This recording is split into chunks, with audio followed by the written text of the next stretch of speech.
Hello friends, मैं आपका दोस्त डॉक्टर सुनील कुमार और आप देख रहे हैं डॉक्टर कुमार एजुकेशन।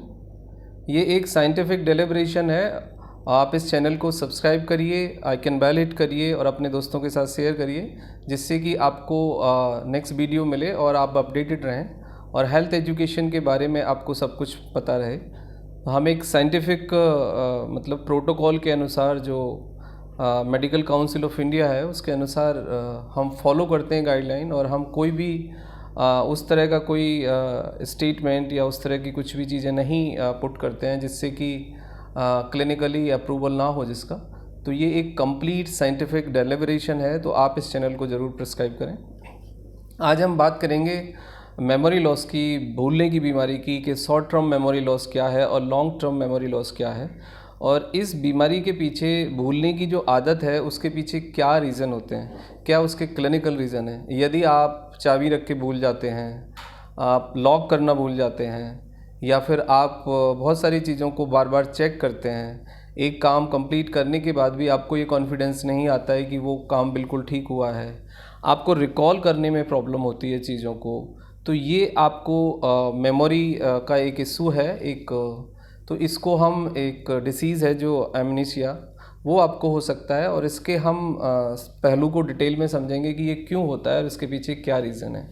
हमारे ब्रेन के अंदर बहुत सारी फैकल्टीज़ हैं। यदि आप इसको इस तरह से समझ सकते हैं कि ब्रेन के अंदर बहुत सारे सेक्शन हैं जो कि डिफरेंट काम करते हैं। एक कॉग्निटिव सेंटर है हमारे ब्रेन के अंदर, जो कॉग्निटिव वर्क है, मतलब कॉग्निटिव वर्क से मतलब है कि वो चीज़ों को रीजनरेट करता है, मेमोराइज करता है और उनको स्टोर करता है। तो ये जो फंक्शन है, ये कॉग्निटिव फंक्शन पे डायरेक्टली फ़र्क पड़ता है, और जब हमारा कॉग्निटिव फंक्शन प्रभावित होता है तो हमें ये भूलने की जो प्रॉब्लम है ये बढ़ जाती है। एजिंग के साथ कुछ हद तक कुछ चीज़ों का भूलना सामान्य प्रक्रिया हो सकती है। ऑस्टियोपोरोसिस के बाद या एजिंग के बाद या एक टाइम के बाद, जब हम एजिंग पे जाते हैं, बुढ़ापे की तरफ एक इंसान प्रोग्रेस करता है, तो कुछ बदलाव आते हैं, कुछ मेमोरी कम होती है और भूलने की प्रवृत्ति थोड़ी बढ़ सकती है।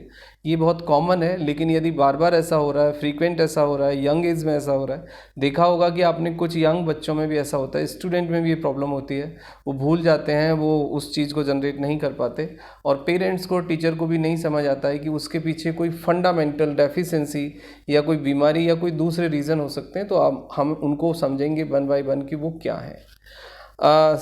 इसके बाद कॉजेज़ क्या हो सकते हैं उसके पीछे, वो हम जान लेते हैं। कॉजेज़ में आपको डेफिशिएंसी हो सकती है विटामिन B12, विटामिन डी की और विटामिन ई की। उसके बाद स्ट्रेस है, स्लीपिंग डिस्टर्बेंस है, कुछ हार्मोनल चेंज हैं बॉडी के अंदर। यदि आपको थायरोक्सिन सोडियम की यदि कम प्रोडक्शन हो रहा है तो भी आपको भूलने की बीमारी आ सकती है, और यदि एक्सेसिव हो रहा है तो भी भूलने की बीमारी हो सकती है आपको। मतलब hypothyroidism and hypothyroidism, both the condition is directly responsible.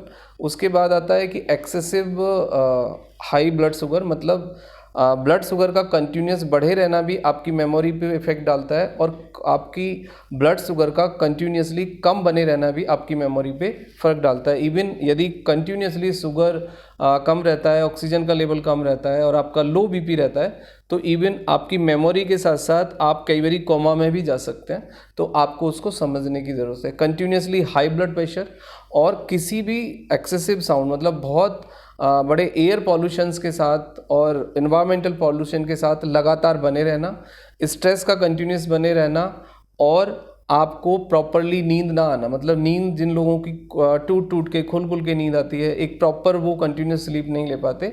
सो ये डायरेक्टली कुछ ऐसे रीज़न हैं जो आपकी मेमोरी के लिए रिस्पॉन्सिबल हैं। इसके बाद यदि ये बने रहते हैं तो आपको दिमागी और शारीरिक रूप से और दूसरी परेशानियां भी हो सकती हैं। जैसे कि यदि कंटिन्यूस यदि आपको ये डेफिशिएंसी बनी रहेगी, आपका ब्लड का सर्कुलेशन यदि ब्रेन की तरफ कम है, पर्टिकुलर टिश्यू में आपको यदि कम ऑक्सीजन मिल रहा है, कम न्यूट्रिशन मिल रहा है, कम ग्लूकोज मिल रहा है, तो आपको डायरेक्टली मेमोरी पे फ़र्क पड़ेगा। आप भूलने की जो प्रवृत्ति है आपकी ग्रेजुअली बढ़ेगी और उससे दूसरे कॉम्प्लिकेशंस होंगे।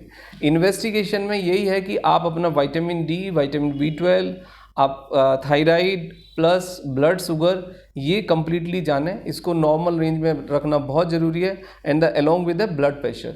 यदि आपके ये पैरामीटर बिल्कुल ठीक हैं तो फिर उसके बाद आपको अपनी स्लीप की क्वालिटी पे काम करना होगा, आपको स्ट्रेस मैनेज करना होगा। ट्रीटमेंट में आप नॉर्मल फूड लें टाइम से, जिससे कि आपका ग्लूकोज का लेवल और बॉडी में ऑक्सीजन का लेवल कंटिन्यूसली बना रहे, ना बहुत ज़्यादा हो ना कम हो। Proper sleep 7 to 8 hours, plus आप अपने को ऑक्सीडाइज रखें, 8 to 10 ग्लास पानी पिएं, प्लस खुली हवा में 30 to 40 मिनट व्यायाम ज़रूर करें।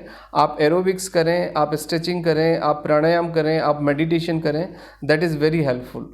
स्ट्रेस को मैनेज करने के पॉजिटिव एंगेजमेंट देखें, आप म्यूजिक सुने, आप आर्ट करें, आप अपने को एंटरटेन करें। Means stress management is a very important part. यदि आप थायराइड पेशेंट हैं, ब्लड प्रेशर के पेशेंट हैं, डायबिटीज़ है, तो आप अपनी मेडिसिन ऑन टाइम लें, टाइम से डॉक्टर को विजिट करें, आप अपना इन्वेस्टिगेशन जांच कराएं, लेकिन ये पैरामीटर मेक श्योर कि आप नॉर्मल रेंज में ही रखें। So that is the prevention and the treatment for the short term memory loss and the long term memory loss. तो इससे बचने का यही एक तरीका है। बट यदि कंटिन्यूसली ये प्रॉब्लम बनी रहती है, तो आप अपने सिम्टम्स को एक इंडिकेशन माने, एक घंटी माने, एक अलार्म माने कि आपकी बॉडी में कुछ ना कुछ गड़बड़ है, उसको आप समझें और डॉक्टर से कंसल्ट करें। Immediately reach to the physician और द न्यूरो फिजिशियन और the general practitioner also. First level पे आप इन्हीं को दिखा सकते हैं। If you want to consult with us, तो आप हमें व्हाट्सएप मैसेज करें और आप इमीडिएटली बट इस प्रॉब्लम को, सिम्टम्स को समझें, डॉक्टर से कंसल्ट करें। Thank you very much and take care yourself.